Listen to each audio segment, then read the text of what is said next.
सोनाली और पुष्कर दोनों ने सुपरवाइजर नील के एक्सप्रेशन में बदलाव देखा और सोनाली ने पूछा, क्या हुआ? सुपरवाइजर नील, ये वही लोग हैं। वे अक्सर हमारे फैक्ट्री के गेट के आसपास मंडराते रहते हैं और काम से छुट्टी मिलने वाले कर्मचारियों को परेशान करते हैं। सुपरवाइजर नील ने पास ही खड़े कुछ बदमाशों की ओर इशारा करते हुए कहा। सोनाली ने थोड़ा भौहें चढ़ाई और बाहर खड़े नौजवानों की तरफ देखा। ये लोग सबसे ज्यादा परेशान करने वाले थे। जब पुलिस आई तो उन्होंने कुछ नहीं किया, सिर्फ इसलिए कि वे उनके फैक्ट्री के एंट्रेंस पर थे। उन्हें गिरफ्तार नहीं किया जा सकता था।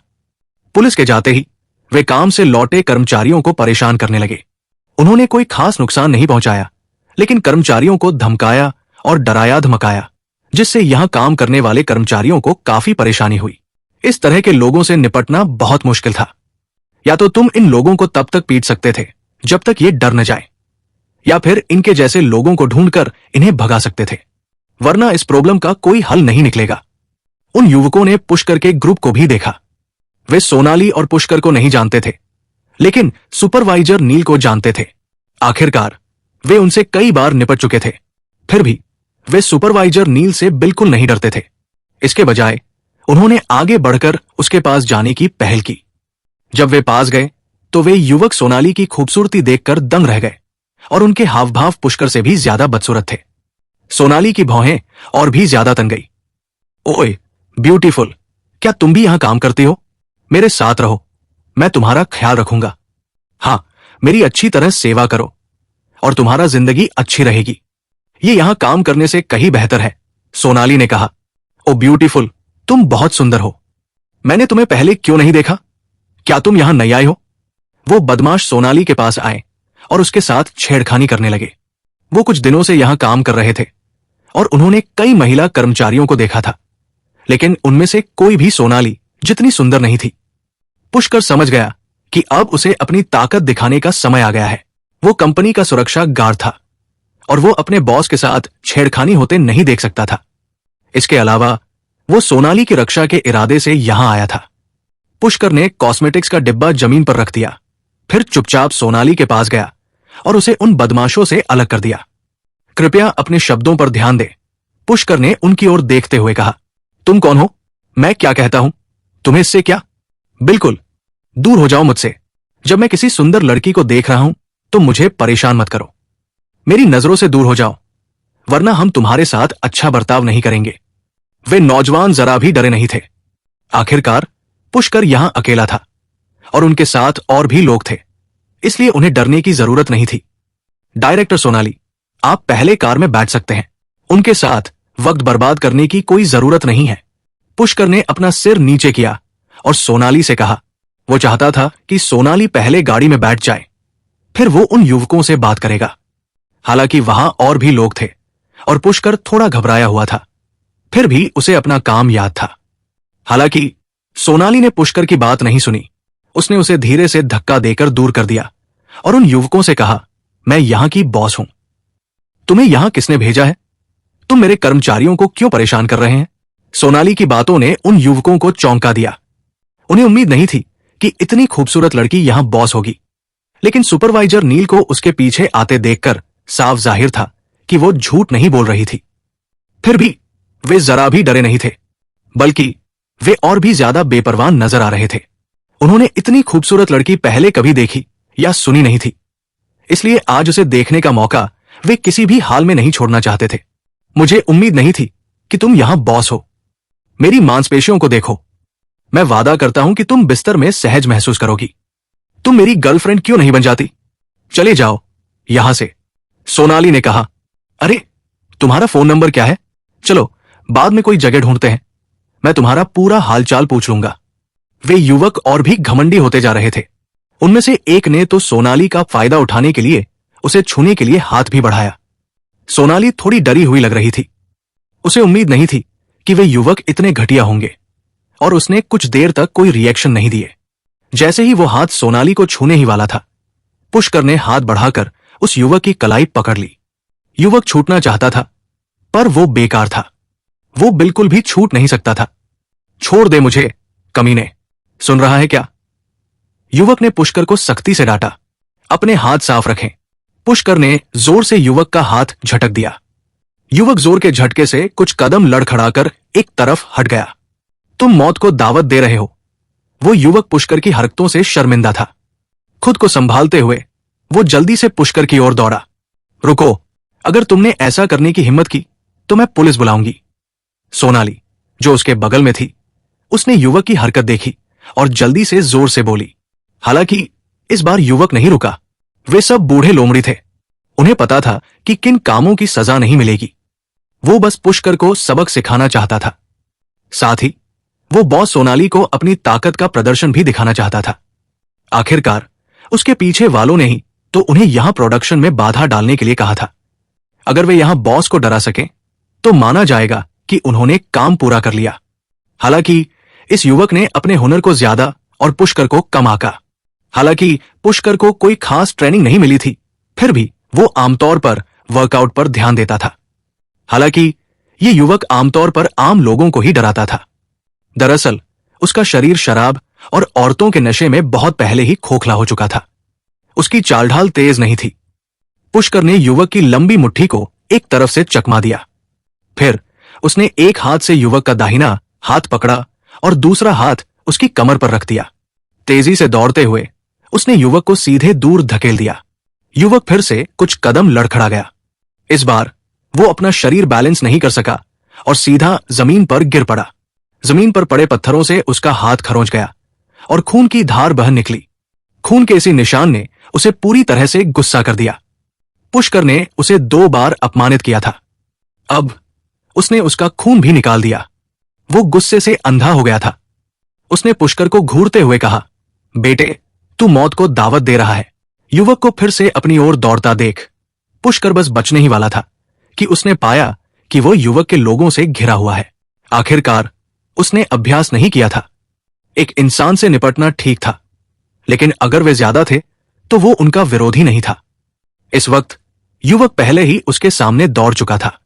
उसे पता ही नहीं चला कि कब उसके हाथ में एक चमकीला खंजर आ गया। सूरज के नीचे एक ठंडी रोशनी चमक रही थी। सावधान, सोनाली चिल्लाई। पुष्कर भी दूसरे पक्ष के हाथ में खंजर देखकर चौंक गया। उसे उम्मीद नहीं थी कि दिन के उजाले में दूसरा पक्ष सचमुच बेतहाशा खंजर निकाल लेगा। यह हिम्मत बहुत बड़ी थी। हालांकि वो आमतौर पर प्रशिक्षण पर ध्यान देता था, लेकिन यह सिर्फ प्रशिक्षण था। उसका कौशल आम लोगों से थोड़ा बेहतर था। खंजर लिए इस आदमी का सामना करते हुए उसका दिल भी घबरा गया। हालांकि सिर्फ पुष्कर ही हैरान नहीं था, उस युवक के साथी भी हैरान थे। हालांकि वे यहां अक्सर कर्मचारियों को परेशान करते थे और महिला कर्मचारियों से छेड़खानी भी करते थे, लेकिन उन्होंने कोई ज्यादती नहीं की। चाकू चलाने की तो बात ही छोड़ दीजिए। लेकिन उन्हें उम्मीद नहीं थी कि आज उनका साथी सचमुच चाकू चलाएगा। इस मामले की प्रकृति अलग थी। ये साथी उसे रोकने के लिए आगे आना चाहते थे, लेकिन जाहिर है बहुत देर हो चुकी थी। युवक पहले ही पुष्कर के सामने आ पहुंचा था। उनकी मौजूदगी के कारण पुष्कर उसे रोक भी नहीं सका। वो बस देखता रहा कि युवक ने बाकियों की तरह उसके पेट में खंजर घूम दिया। जब युवक ने पुष्कर के पेट में खंजर घूंपा तो उसने पहले ही रिएक्शन दे दिया था। ऐसा लग रहा था जैसे गुस्से में उसका दिमाग घूम गया हो और उसने कोई बेवकूफी भरी हरकत कर दी हो। और भी खास बात यह थी कि अपने साथियों की वजह से पुष्कर उसके खंजर से बिल्कुल भी बच नहीं पाया। युवक का चेहरा पहले ही डर से पीला पड़ गया था। अगर पुष्कर को खुद ही चाकू मार दिया गया तो भविष्य में उसका अंत हो जाएगा। इसी दौरान सुरक्षा वर्दी पहने कुछ लोग फैक्ट्री से बाहर भागे। इन युवकों ने कुछ दिन पहले इन लोगों को देखा था, लेकिन दोनों पक्षों में कोई झगड़ा नहीं हुआ था, इसलिए वे इन सुरक्षा गार्डों से नहीं डरते थे। हालांकि आज मामला अलग था। यहां किसी ने चाकू का इस्तेमाल किया था। अगर उसे इन सुरक्षा गार्डों ने पकड़ लिया और पुलिस को बुला लिया तो उसे जरूर थाने भेज दिया जाएगा। उस समय उनके साथी फंस सकते थे। तो सुरक्षा गार्डों को आते देख ये लोग मुड़कर भाग गए। जब वे वहां से निकले तो किसी ने खंजर वाले आदमी को खींच लिया। वो आदमी डरा हुआ लग रहा था और हिलना डुलना नहीं जानता था। वो इंसान वाकई डरा हुआ था। वो आम लोगों को डरा तो सकता था, लेकिन अगर उसे किसी को मारने को कहा जाए तो उसकी हिम्मत नहीं थी। अब ऐसा लग रहा था कि उसने कुछ ऐसा कर दिया है जिसकी वो आमतौर पर हिम्मत नहीं करता था और नहीं करना चाहता था। भाड़ में जाओ, तुम्हें चाकू चलाने को किसने कहा? अगर मरना ही है तो हमें अपने साथ मत घसीटना। भागते हुए उनमें से एक युवक ने अभी अभी आए इंसान से गुस्से में कहा, यह सही है? क्या तुम बेवकूफ हो? तुमने सच में यहां चाकू का इस्तेमाल किया? क्या तुम्हें डर नहीं कि किसी को पता नहीं चलेगा? क्या तुम अभी अभी उसे मजबूती से छुरा घोंपने में कामयाब हो पाए? बाकी लोग भी इस इंसान के व्यवहार पर बहुत नाराज थे। आखिरकार उसका बेवकूफी भरा व्यवहार सबको नुकसान पहुंचा सकता था, इसलिए स्वाभाविक था कि सब नाराज होते। लेकिन हो सकता है कि वो ठोस हो, मुझे ज्यादा यकीन नहीं है। मैं भी उस समय स्तब्ध रह गया था। मुझे नहीं पता कि उसमें छुरा घूम पा गया था या नहीं। वो आदमी हकलाया। इस वक्त वो डरा हुआ भी था। ये कैसे नहीं छुरा घूम पा जा सकता? वो चकमा नहीं दिया? उसका शरीर पत्थर का नहीं था? तुम उसे चाकू मार दिया? अब हम बस यही उम्मीद कर सकते हैं कि वो न मरे। अच्छा होगा कि उसे कोई गंभीर चोट न लगे, वरना हम सब मुसीबत में पड़ जाएंगे। किसी ने कहा, यह सही है। मुझे लगता है कि हमें अगले कुछ दिनों तक यहां नहीं आना चाहिए। चलो कुछ दिनों के लिए बाहर जाकर छिपने की जगह ढूंढते हैं। अगर कुछ गड़बड़ नहीं हुई तो हम फिर आएंगे, किसी ने सुझाव दिया। ठीक है, चलो ऐसा ही करते हैं। खैर, हमारे सीनियरों ने हमें जो काम दिए थे उनमें से आधे तो हम पूरे कर ही चुके हैं। उस इंसान के सुझाव को तुरंत दूसरों का समर्थन मिल गया। जिस इंसान ने उसे चाकू मारा था वो भी मान गया। आखिरकार उसने ही तो किया था। अगर आखिर में सचमुच कुछ हुआ तो सबसे बड़ी जिम्मेदारी उसी की होगी। हालांकि उसे सचमुच याद नहीं आ रहा था कि उसने चाकू मारा था या नहीं। आखिरकार वो उस वक्त सचमुच स्तब्ध था। हालांकि उसने ये भी सोचा कि उसका साथी सही था। पुष्कर का शरीर पत्थर का नहीं था। उस वक्त वो बहुत गुस्से में था और उसने बहुत ताकत लगाई थी, इसलिए उसने ही चाकू मारा होगा। हालांकि मुझे कोई खून नहीं दिख रहा था और उस आदमी का चेहरा भी थोड़ा अजीब लग रहा है। क्या हो रहा है? वो इंसान चुपचाप सोचता रहा। अब उसकी हिम्मत नहीं हुई कि वो अपनी शंकाएं पूछ सके। आखिरकार वो अभी भी सबको नाराज कर रहा था। पुष्कर, तुम सुपरवाइजर नील, अभी एम्बुलेंस बुलाओ और पुलिस को बुलाओ। उधर सोनाली, जो बुरी तरह डर गई थी, उन युवकों के भाग जाने के बाद होश में आई। वो तुरंत पुष्कर की मदद के लिए गई और चिंता से पूछा, पुलिस को मत बुलाओ और अभी एम्बुलेंस भी मत बुलाओ। पुष्कर ने सिर उठाकर सुपरवाइजर नील की तरफ देखा। अभी भी उसके हाथ में उस आदमी का खंजर था। उसे चाकू मारने के बाद वो आदमी खंजर पकड़ भी नहीं पा रहा था, इसलिए पुष्कर ने उसे छीन लिया। सुपरवाइजर नील एम्बुलेंस को बुलाने ही वाला था, लेकिन पुष्कर की बातें सुनकर रुक गया। उसे समझ नहीं आ रहा था कि पुष्कर क्या करना चाहता है। पुष्कर, तुम्हें क्या हुआ है? तुमने एम्बुलेंस क्यों नहीं बुलाई? अगर इलाज में देरी हुई तो खतरा हो जाएगा, सोनाली ने चिंता से कहा। डायरेक्टर, मैं ठीक हूं। देखिए, मैं बिल्कुल ठीक हूं। खून की एक बूंद भी नहीं है, पुष्कर ने हाथ में खंजर पकड़े हुए सोनाली से कहा। सोनाली एक पल के लिए सन्न रह गई। फिर उसने पुष्कर के पेट को देखा। वो नॉर्मल था और उसमें खून की एक बूंद भी नहीं थी। बस उसके कपड़े थोड़े फटे हुए थे, बाकी सब नॉर्मल था। क्या चल रहा है? सोनाली ने आश्चर्य से पूछा।